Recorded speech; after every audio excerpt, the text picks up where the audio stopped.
রাসূল সাল্লাল্লাহু আলাইহি ওয়াসাল্লাম বলেছেন, যেই ব্যক্তির জীবনে বালা মুসিবত দুঃখ কষ্ট লেগেই থাকে, কেন লেগে থাকে?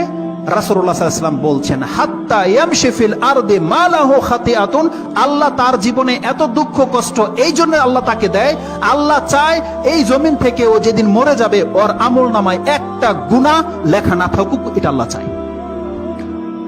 এটা আল্লাহ মুমিনদের সাথে করে।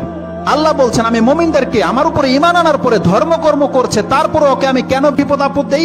ওর কেন সন্তান মরে গেছে, ওর কেন অ্যাক্সিডেন্ট হয়ে গেল, ওর ব্যবসায় কেন লস লেগে গেল, ওর ফসল কেন জ্বলে গেল, ডুবে গেল? আল্লাহ বলছেন, আমি চাই যে ও আমার সাথে এমন অবস্থায় সাক্ষাৎ করুক যে ও হবে নিষ্পাপ, ওর একটা আমলনামার মধ্যে একটা পাপ বাকি থাকুক, এটা আমি আল্লাহ চাই না।